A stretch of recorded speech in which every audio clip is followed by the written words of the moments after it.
Hi guys, welcome back to my YouTube channel that is Swapna's Tutorial. So ನೀವೇನೇ ನನ್ನ ಚಾನಲ್ಗೆ subscribe ಆಗಿಲ್ಲ ಅಂದರೆ ಪ್ಲೀಸ್ ಸಬ್ಸ್ಕ್ರೈಬ್ ಆಗಿ ವಿಡಿಯೋಸ್ನ ಲೈಕ್ ಮಾಡಿ ಶೇರ್ ಮಾಡಿ ಹಾಗೆ ಕಮೆಂಟ್ ಮಾಡಿ. ಸೊ ತುಂಬ ಜನ ಕೇಳ್ತಿದ್ರಿ ಪೋಸ್ಟ್ ಗ್ರ್ಯಾಜುಯೇಷನ್ ಕೋರ್ಸಸ್ ಬಗ್ಗೆ ಎಕ್ಸ್ಪ್ಲೇನ್ ಮಾಡಿ ಅಂತ ಹೇಳಿ. ಸೊ ಆ ಒಂದು ಕೋರ್ಸಸಲ್ಲಿ ನಾನು ಈ ಕಂಪ್ಲೀಟ್ ವಿಡಿಯೋ ಯಾವ ಬೇಸಿಸ್ ಮೇಲೆ ಮಾಡ್ತಿರೋದು ಅಂದರೆ ಮಾಸ್ಟರ್ ಆಫ್ ಕಾಮರ್ಸ್ ಅಂದರೆ MCOMಲ್ಲಿ ಯಾವ್ಯಾವ ಸಿಲೆಬಸ್ ಇದೆ, ಯಾವ ರೀತಿ ಪೇಪರ್ ಸೆಟ್ ಆಗುತ್ತೆ ಆ್ಯಂಡ್ ಯಾವ ರೀತಿ ಸಬ್ಜೆಕ್ಟ್ಸ್ ಎಲ್ಲ ಇದೆ ಆ್ಯಂಡ್ ಯಾವ ರೀತಿ ನಾನು ಲೆಸನ್ಸ್ ಎಲ್ಲ ಸ್ಟಾರ್ಟ್ ಮಾಡ್ತೀನಿ ಅಂತ ಹೇಳಿ. ಸೊ ಈ ಒಂದು ವಿಡಿಯೋದಲ್ಲಿ ಜಸ್ಟ್ ಒಂದು ಬ್ರೀಫ್ ಇಂಟ್ರೊಡಕ್ಷನ್ ಅಂತಲೇ ಹೇಳ್ಬೋದು. ಸೊ ನೆಕ್ಸ್ಟು ಇಂದ ನಾನು ಒಂದೊಂದೇ ಸಬ್ಜೆಕ್ಟ್ನ ಎಕ್ಸ್ಪ್ಲೈನ್ ಮಾಡ್ತಾ ಹೋಗ್ತೀನಿ. ಬಟ್ ಅದಕ್ಕೂ ಮುಂಚೆ MCOMಲ್ಲಿ ಯಾವ ರೀತಿ ಸಿಲೆಬಸ್ ಇದೆ, ಎಷ್ಟು ಮಾರ್ಕ್ಸಿಗೆ ನೀವು ಬರೀತೀರಾ, ಎಷ್ಟು ಮಾರ್ಕ್ಸ್ ಇಂಟರ್ನಲ್ಸ್ ಏನು ಎತ್ತ ಅಂತ ಹೇಳಿ ನೀವು ಕಂಪ್ಲೀಟಾಗಿ ಫಸ್ಟು ತಿಳ್ಕೊಬೇಕಾಗುತ್ತೆ. ಓಕೆನಾ. ಸೊ ಈಗ ಮಾಸ್ಟರ್ ಆಫ್ ಕಾಮರ್ಸಲ್ಲಿ ನಿಮಗೆ ಸಿಲೆಬಸ್ ಬಂದುಬಿಟ್ಟು ಇದು ಹೊಸ ಸಿಲೆಬಸ್. ಓಕೆನಾ. ಈ ಹೊಸ ಸಿಲೆಬಸ್ ನೀವು ಬರೆಯೋದು ಎಷ್ಟು ಪೇಪರ್ ಎಷ್ಟು ಮಾರ್ಕ್ಸಿಗೆ ಸೆಟ್ ಆಗುತ್ತೆ ಅಂದರೆ 100 ಮಾರ್ಕ್ಸಿಗೆ ಪೇಪರ್ ಅನ್ನೋದು ಸೆಟ್ ಆಗಿರುತ್ತೆ. ಓಕೆನಾ. ಅಂದರೆ ಈ 100 ಮಾರ್ಕ್ಸ್ ಪೂರ್ತಿ ನೀವು ಬರೀತೀರಾ? ಇಲ್ಲ, 100 ಮಾರ್ಕ್ಸಲ್ಲೂ ಕೂಡ ನಿಮಗೆ ಡಿವಿಷನ್ ಬರುತ್ತೆ. ಫಸ್ಟ್ 30 ಮಾರ್ಕ್ಸ್ ಬಂದುಬಿಟ್ಟು ಇಂಟರ್ನಲ್ಸಲ್ಲಿ ನಿಮಗೆ ಸಿಗುತ್ತೆ. ಸೊ ಇಂಟರ್ನಲ್ಸ್ ಅಂದರೆ ಇದರಲ್ಲಿ ಕಂಪ್ಲೀಟಾಗಿ ಎಲ್ಲನೂ ಇನ್ಕ್ಲೂಡ್ ಆಗಿರುತ್ತೆ. ಅಂದರೆ ಈಗ ಎಕ್ಸಾಂಪಲ್ ಯಾವುದೇ ಒಂದು ಪ್ರಾಜೆಕ್ಟ್ಸ್ ಆಗಿರ್ಬೋದು ಅಥವಾ ನೀವೊಂದು ಏನು ಎಕ್ಸ್ಪ್ಲೇನ್ಸ್ ಮಾಡ್ತೀರಲ್ಲ ಆ ಒಂದು ಎಕ್ಸ್ಪ್ಲನೇಷನ್ ಆಗಿರ್ಬೋದು. ಓಕೆನಾ. ಈ ಇಂಟರ್ನಲ್ಸ್ ಪೂರ್ತಿ ಇದು ಟೀಚರ್ಸ್ ಹ್ಯಾಂಡ್ ಓವರಲ್ಲಿರುತ್ತೆ ಆ್ಯಂಡ್ ಇದಕ್ಕೆ ನೀವು ಕೂಡ ತುಂಬ ಶ್ರಮ ಹಾಕಬೇಕಾಗುತ್ತೆ. ಓಕೆನಾ. ಈ 30 ಮಾರ್ಕ್ಸ್ ನಿಮಗೆ ಸುಮ್ಮನೆ ಕೊಡಲ್ಲ. ಬಟ್ ಇಲ್ಲಿ ನಿಮಗೆ ತುಂಬಾ ಅಂದರೆ ಇವಾಗ ಏನಾದ್ರು ಒಂದು ಆ್ಯಕ್ಟಿವಿಟೀಸ್ ಆಗಿರ್ಬೋದು, ಇಂಟರ್ನಲ್ಸ್ ಆಗಿರ್ಬೋದು, ಎಲ್ಲನೂ ಕೂಡ ಇಂಟರ್ನಲ್ ಮಾರ್ಕ್ಸಲ್ಲಿ ಇನ್ಕ್ಲೂಡ್ ಆಗಿರುತ್ತೆ. ಓಕೆನಾ. ಇನ್ನು 70 ಮಾರ್ಕ್ಸ್ ಬಂದುಬಿಟ್ಟು ಥಿಯರಿ ಎಕ್ಸಾಮು. ಸೊ ಇಲ್ಲಿ ನೀವು ಪ್ರಾಕ್ಟಿಕಲ್ ಎಕ್ಸಾಮನ್ನು ಬರೀತಾರೆ. ಎಕ್ಸಾಮ್ ಬರೆದು ನಿಮ್ಗೆ ಯಾವ ಮಾರ್ಕ್ಸ್ ಬರುತ್ತೋ ಆ ಬೇಸಿಸ್ ಮೇಲೆ ನಿಮಗೆ ಥಿಯರಿ ಎಕ್ಸಾಮ್ ಮಾರ್ಕ್ಸ್ ಅನ್ನೋದು ಕ್ಯಾಲ್ಕುಲೇಟ್ ಅಥವಾ ಕೌಂಟ್ ಆಗ್ತಾ ಹೋಗುತ್ತೆ. ಓಕೆನಾ. ಸೊ ಇವಾಗ ಸಿಲೆಬಸ್ ನಾವು ನೋಡೋಕ್ಕಿಂತ ಮುಂಚೆ ಪೇಪರ್ ಯಾವ ರೀತಿ ಇರುತ್ತೆ ಅಂದರೆ ಕ್ವಶನ್ ಪೇಪರ್ ಪ್ಯಾಟ್ರನ್ ಯಾವ ರೀತಿ ಇರುತ್ತೆ ಅಂತ ಹೇಳಿ ನಾವು ಫಸ್ಟ್ ತಿಳ್ಕೊಳ್ಳೋಣ. ಓಕೆನಾ. ಸೊ ಈ ಕ್ವಶನ್ ಪೇಪರ್ ಪ್ಯಾಟ್ರನಲ್ಲಿ ನಿಮಗೆ 4 ಸೆಕ್ಷನ್ಸ್ ಇನ್ಕ್ಲೂಡ್ ಆಗಿರುತ್ತೆ. ಈ 4 ಸೆಕ್ಷನ್ ಯಾವ ರೀತಿ ಇರುತ್ತೆ? ಸೆಕ್ಷನ್ ಎ ಬಂದುಬಿಟ್ಟು 7 × 2 = 14 ಅಂದರೆ 7 ಕ್ವಶನ್ಸಿಗೆ ಮಾತ್ರ ನೀವು ಆನ್ಸರ್ ಮಾಡ್ತೀರಾ. 2 ಮಾರ್ಕ್ಸ್ ಕ್ವಶನ್ನು 7 ಬರೀತೀರಾ. ಸೊ 7ಗೆ ನಿಮಗೆ 14 ಮಾರ್ಕ್ಸ್ ಅನ್ನೋದು ಸಿಗುತ್ತೆ.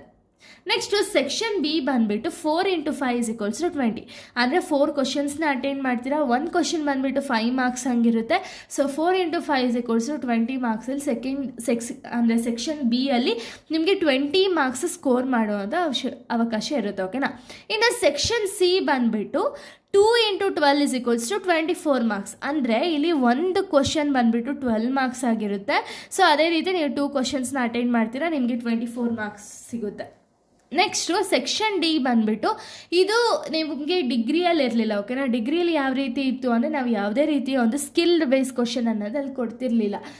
ಅಲ್ಲಿ ಬರೀ ನೀವು ನಾರ್ಮಲ್ ಆಗಿ ಕ್ವಶನ್ ಪೇಪರ್ ಏನು ಸೆಟ್ ಆಗಿರುತ್ತೋ ABC ಅನ್ನೋ ಸೆಕ್ಷನ್ಸಲ್ಲಿ ಏನು ಸೆಟ್ ಆಗಿರುತ್ತೋ ಅದನ್ನು ಮಾತ್ರ ಬರಿತಿದ್ರಿ. ಬಟ್ ಈ ಒಂದು ವಿಡಿಯೋದಲ್ಲಿ ಈ ಒಂದು ಸಿಲೆಬಸಲ್ಲಿ ಯಾವ ರೀತಿ ಇರುತ್ತೆ ಅಂದರೆ ಸ್ಕಿಲ್ಡ್ ಬೇಸ್ ಕ್ವಶನ್ ಅಂತ ಹೇಳಿ ಒಂದು ಸಪ್ರೇಟ್ ಸೆಕ್ಷನೇ ಇದೆ. ಸೊ ಈ ಸೆಕ್ಷನಲ್ಲಿ ಯಾವ ರೀತಿ ಕ್ವಶನ್ಸ್ನ ಕೇಳ್ತಾರೆ ಅಂದರೆ ನಿಮಗೆ ಕಂಪ್ಲೀಟಾಗಿ ನಿಮಗೆ ಒಂದು ಸಿಲೆಬಸ್ ಏನಿದೆ ಅಂದರೆ ಇವಾಗ ಎಕ್ಸಾಂಪಲ್ ಯಾವುದಾದ್ರು ಒಂದು ಸಬ್ಜೆಕ್ಟ್ನ ತೊಗೊಳ್ಳೋಣ. ಎಕ್ಸಾಂಪಲ್ ಮಾನಿಟರಿ ಸಿಸ್ಟಮ್ ಅಂತಲೇ ತೊಗೊಳ್ಳೋಣ. ಈ ಸಬ್ಜೆಕ್ಟ್ ರಿಲೇಟೆಡ್ ನಿಮ್ಗೆ ಯಾವ ರೀತಿಯಾದ್ರು ಕ್ವಶನ್ನ ಕೇಳ್ಬೋದು. ಓಕೆನಾ. ಇಡೀ ಸಬ್ಜೆಕ್ಟ್ ಬೇಸಿಸ್ ಮೇಲೆ ಒಂದು ಕ್ವಶನ್ ಕೇಳ್ಬೋದು ಅಥವಾ ಅವ್ರಿಗೆ ಯಾವ ರೀತಿ ಅನಿಸುತ್ತೋ ಆ ಥರ ಕ್ವಶನ್ಸ್ನ ಕೇಳ್ತಾರೆ. ಈ ಒಂದು ಮೇನ್ ಬಂದುಬಿಟ್ಟು ಕಂಪಲ್ಸರಿ ಅಟೆಂಡ್ ಮಾಡಲೇಬೇಕಾಗಿರುತ್ತೆ. ಸೆಕ್ಷನ್ ಡಿ ಬಂದುಬಿಟ್ಟು ಸೊ ಇದು ಕ್ವಶನ್ ಪೇಪರ್ ಪ್ಯಾಟ್ರನ್. ಓಕೆನಾ. ನಿಮಗೆ 4 ಸೆಕ್ಷನ್ಸ್ ಇರುತ್ತೆ. 70 ಮಾರ್ಕ್ಸಿಗೆ ಪೇಪರ್ ಅನ್ನೋದನ್ನ ಬರೀತೀರಾ. ಸೊ 30 ಮಾರ್ಕ್ಸ್ ಇಂಟರ್ನಲ್ಸ್ ಅನ್ನೋದಿರುತ್ತೆ. ಓಕೆನಾ. ಇಲ್ಲಿ ಸಬ್ಜೆಕ್ಟ್ಸ್ ಬಂದುಬಿಟ್ಟು ಸೇಮ್ 7 ಸಬ್ಜೆಕ್ಟ್ಸ್ ಇರುತ್ತೆ. 7ಅಲ್ಲಿ ಒಂದೇ ಒಂದು ಮಾತ್ರ ನಿಮ್ಗೆ ಇಲ್ಲಿ ಥಿಯರಿ ಕೊಟ್ಟಿರೋದು, ಪ್ರಾಕ್ಟಿಕಲ್ ಕೊಟ್ಟಿರೋದು. ಇನ್ನು ರಿಮೈನಿಂಗ್ ಎಲ್ಲನೂ ಕೂಡ ಥಿಯರಿ ಸಬ್ಜೆಕ್ಟ್ಸೇ ಆಗಿದೆ. ಓಕೆನಾ. ಸೊ ಫಸ್ಟ್ ಸಬ್ಜೆಕ್ಟ್ ಯಾವುದು ಅಂದರೆ ಮಾನಿಟರಿ ಸಿಸ್ಟಮ್ ಅಂತ ಹೇಳಿ ಇದು ಕಂಪ್ಲೀಟ್ಲಿ ಥಿಯರಿ ಸಬ್ಜೆಕ್ಟ್ ಆಗಿದೆ. ಸೊ ಇದು ಬಂದುಬಿಟ್ಟು ಮನಿ ರಿಲೇಟೆಡ್ ನೀವು ಓದ್ತಾ ಹೋಗ್ತೀರಾ. ಓಕೆನಾ. ನೆಕ್ಸ್ಟು ಇಂಟರ್ನ್ಯಾಷನಲ್ ಬಿಸ್ನೆಸ್ ಎನ್ವಿರಾನ್ಮೆಂಟ್ ಅಂತ ಹೇಳಿ ಇದರಲ್ಲಿ ಥಿಯರಿ ಇದೆ. ಬಟ್ ಇದರಲ್ಲಿ 2 ಕಾನ್ಸೆಪ್ಟ್ಸ್ ಮಾತ್ರ ಪ್ರಾಕ್ಟಿಕಲ್ ಇದೆ. ಸೊ ಆ ಪ್ರಾಕ್ಟಿಕಲು ಕೂಡ ಈಸಿ ಇದೆ. ರಿಮೈನಿಂಗ್ ಎಲ್ಲ ಥಿಯರಿ ಇದೆ. ಓಕೆನಾ. ಸೊ ಇದು ಬಂದುಬಿಟ್ಟು ಇಂಟರ್ನ್ಯಾಷನಲ್ ಬಿಸ್ನೆಸ್ ರಿಲೇಟೆಡ್ಡು ಓದ್ತಾ ಹೋಗ್ತೀರಾ. Next principle and practice of business decision, ಇದು ಕೂಡ ಕಂಪ್ಲೀಟ್ಲಿ ಥಿಯರಿ ಆಗಿದೆ. ಸೊ ಇಲ್ಲಿ ನೀವು ಎಕನಾಮಿಕ್ಸ್ ಬಗ್ಗೆನೂ ಇಲ್ಲಿ ಓದ್ತಾ ಹೋಗ್ತೀರಾ. ಓಕೆನಾ. ಸೊ ಇದು 3 ಸಬ್ಜೆಕ್ಟ್ಸ್. ಇನ್ನು ನೆಕ್ಸ್ಟ್ ಯಾವ ಸಬ್ಜೆಕ್ಟ್ಸ್ ಇದೆ ಅಂದರೆ, ಸೊ ನೋಡಿ, 4th ಸಬ್ಜೆಕ್ಟ್ ಬಂದುಬಿಟ್ಟು ಇನ್ಫಾರ್ಮೇಷನ್ ಟೆಕ್ನಾಲಜಿ ಫಾರ್ ಬಿಸ್ನೆಸ್ ಅಂತ ಹೇಳಿ. ಸೊ ಇದು ಕೂಡ ಕಂಪ್ಲೀಟ್ಲಿ ಥಿಯರಿ ಆಗಿದೆ. ಸೊ ಈ ಒಂದು ಸಬ್ಜೆಕ್ಟ್ ಬಂದುಬಿಟ್ಟು ನೀವು ಏನು ಕಾಮರ್ಸ್ ಓದಿದ್ದೀರಲ್ಲ, ಸೊ ಕಾಮರ್ಸ್ ಥರ ಫುಲ್ ಕಂಪ್ಲೀಟ್ಲಿ ಕಾಮರ್ಸ್ ರಿಲೇಟೆಡೇ ಇದೆ ಈ ಒಂದು ಸಬ್ಜೆಕ್ಟಲ್ಲಿ. ನೆಕ್ಸ್ಟು ಮ್ಯಾನೇಜರಿಯಲ್ ಫಿನಾನ್ಸ್ ಅಂತ ಹೇಳಿ, ಇದು ಕಂಪ್ಲೀಟ್ಲಿ ಪ್ರಾಕ್ಟಿಕಲ್ಲು. ಸೊ ಈ ಒಂದು ಪ್ರಾಕ್ಟಿಕಲ್ಲು ನಿಮಗೆ, ನೀವು ಆಲ್ರೆಡಿ ಡಿಗ್ರಿಲಿ ಓದಿದ್ದೀರಾ, ಯಾವುದು ಅಂದರೆ FIM ಅಂತ ಇತ್ತಲ್ಲ, FM ಅಂತ ಇತ್ತಲ್ಲ, ಫಿನಾನ್ಷಿಯಲ್ ಮ್ಯಾನೇಜ್ಮೆಂಟ್. ಸೊ ಆ ಬೇಸಿಸ್ ಮೇಲೆ ಈ ಒಂದು ಕಂಪ್ಲೀಟ್ ಥಿಯರಿ ಇದೆ, ಪ್ರಾಕ್ಟಿಕಲ್ ಇದೆ. ಈ ಒಂದು ಪ್ರಾಕ್ಟಿಕಲ್ ಕೂಡ ತುಂಬ ಈಸಿ ಆಗಿದೆ. ಓಕೆನಾ, ನೀವು ಏನು ಓದಿದ್ರೋ ಅದೇ ಕಾನ್ಸೆಪ್ಟ್ಸೇ ಆಲ್ಮೋಸ್ಟ್ ರಿಪೀಟ್ ಆಗಿದೆ ಈ ಒಂದು ಪ್ರಾಕ್ಟಿಕಲ್ ಸಬ್ಜೆಕ್ಟಲ್ಲಿ, ಮ್ಯಾನೇಜರಿಯಲ್ ಫಿನಾನ್ಸಲ್ಲಿ. ಸೊ ನೆಕ್ಸ್ಟ್ ಬಂದುಬಿಟ್ಟು ಗ್ಲೋಬಲ್ ಟ್ಯಾಲೆಂಟ್ ಮ್ಯಾನೇಜ್ಮೆಂಟ್ ಅಂತ ಹೇಳಿ. ಸೊ ಇದು ಕಂಪ್ಲೀಟ್ಲಿ ಥಿಯರಿ. ಸೊ ಇಲ್ಲಿ ನಿಮಗೆ ಡೌಟ್ ಬರುತ್ತೆ, ಏನಿದು ಟ್ಯಾಲೆಂಟ್ ಮ್ಯಾನೇಜ್ಮೆಂಟ್, ಏನು ಟ್ಯಾಲೆಂಟ್ ಮ್ಯಾನೇಜ್ಮೆಂಟು ಅಂದರೆ ಇಲ್ಲಿ ಏನಿಲ್ಲ, ಈಸಿ. ಓಕೆನಾ, ಟ್ಯಾಲೆಂಟ್ ಅಂದರೆ ಏನು ಅಂದರೆ ಎಂಪ್ಲಾಯಿ ಅಂತ ಹೇಳಿ. So employee related, complete employee related ಈ ಒಂದು ವಿಡಿಯೋ ಅಂದರೆ ಈ ಒಂದು ಸಬ್ಜೆಕ್ಟಲ್ಲಿ ಇದೆ. ಓಕೆನಾ. ಸೊ ಇದು global talent management. Next last subject ಬಂದುಬಿಟ್ಟು ಸಾಫ್ಟ್ ಕೋರ್ ಅಂತ ಹೇಳಿ, ಇದು ಕಾರ್ಪೊರೇಟ್ ಕಮ್ಯುನಿಕೇಷನ್ ಸ್ಕಿಲ್ ಅಂತ ಹೇಳಿ, ಇದು ಕೂಡ ಥಿಯರಿ. ಇದು ನಿಮಗೆ ಬರೀ ಕಮ್ಯುನಿಕೇಷನ್ ರಿಲೇಟೆಡೇ ಇದೆ. ಓಕೆನಾ. ಸೊ ಕಮ್ಯುನಿಕೇಷನ್ ಟೈಪ್ಸ್ ಆಗಿರ್ಬೋದು, ಫೀಚರ್ಸ್, ಪ್ರತಿಯೊಂದು ಕೂಡ ಕಮ್ಯುನಿಕೇಷನ್ ರಿಲೇಟೆಡೇ ಇದೆ. ಇದು ಕೂಡ ತುಂಬ ಈಸಿ ಆಗಿದೆ ಈ ಒಂದು ಸಬ್ಜೆಕ್ಟು ಕೂಡ. ಸೊ ಇಷ್ಟು ನಿಮ್ಮ ಒಂದು ಸಿಲೆಬಸ್ ಆಗಿದೆ. ಸೊ ನೆಕ್ಸ್ಟು ವಿಡಿಯೋದಿಂದ ನಾನು ಹೇಳ್ತಾ ಹೋಗ್ತೀನಿ ಯಾವುದೆಲ್ಲ ಚಾಪ್ಟರ್ಸ್. ಫಸ್ಟ್ ನಾನು ಮ್ಯಾನೇಜರಿಯಲ್ ಫಿನಾನ್ಸ್ನ ಸ್ಟಾರ್ಟ್ ಮಾಡಿಬಿಡ್ತೀನಿ. ಸೊ ಈ ಮ್ಯಾನೇಜರಿಯಲ್ ಫಿನಾನ್ಸ್ ರಿಲೇಟೆಡ್ ಕಂಪ್ಲೀಟ್ ವೀಡಿಯೋಸ್ನ ನೆಕ್ಸ್ಟಿಂದ ಅಪ್ಲೋಡ್ ಮಾಡ್ತಾ ಹೋಗ್ತೀನಿ.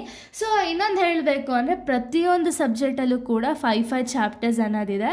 ಓಕೆನಾ.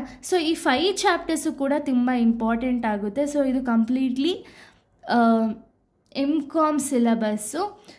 ಸೊ ನೀವು ಕಮೆಂಟ್ ಮಾಡಿ MBAನೂ ನಿಮಗೆ ಬೇಕಾ ಅಂತ ಹೇಳಿ. ಸೊ MBA ಸಿಲೆಬಸ್ ಬೇಕು ಅಂದರೆ ನಿಮಗೆ ಎಕ್ಸಾಮ್ ಟೈಮಲ್ಲಿ ಹೇಳೋಕ್ಕೆ ಹೋಗಬೇಡಿ, ಬಟ್ ನನಗೆ ಇನ್ನೂ ಮುಂಚೆನೇ ಕಮೆಂಟ್ ಮಾಡಿ. ಸೊ ಅದರಿಂದ ಏನಾಗುತ್ತೆ ಅಂದರೆ ನನಗೂ ಸ್ವಲ್ಪ ಬೇಗನೆ ಪ್ರಿಪೇರ್ ಆಗಿ ನಿಮಗೆ ಟೀಚ್ ಮಾಡೋದಕ್ಕೆ ಸರಿ ಹೋಗುತ್ತೆ. ಸೊ ಅದಕ್ಕೆ ಇಷ್ಟು ಕೂಡ ಒಂದು ಸಿಲೆಬಸ್ ಆಗಿದೆ. ಯಾವ ಸಬ್ಜೆಕ್ಟ್ಸ್ ಆಗಿರ್ಬೋದು, ಯಾವ ರೀತಿ ಕ್ವಶನ್ ಪೇಪರ್ ಪ್ಯಾಟ್ರನ್ ಆಗಿರ್ಬೋದು, ಇದರಲ್ಲಿ ಹೇಳಿದ್ದೀನಿ. ಸೊ ನೆಕ್ಸ್ಟ್ ವೀಡಿಯೋದಲ್ಲಿ ನಾನು ನೆಕ್ಸ್ಟು ಸಬ್ಜೆಕ್ಟ್ಸ್ ರಿಲೇಟೆಡ್ ಒಂದೊಂದೇ ಚಾಪ್ಟರ್ನ ಎಕ್ಸ್ಪ್ಲೈನ್ ಮಾಡ್ತಾ ಹೋಗ್ತೀನಿ. So thank you guys, thanks for watching.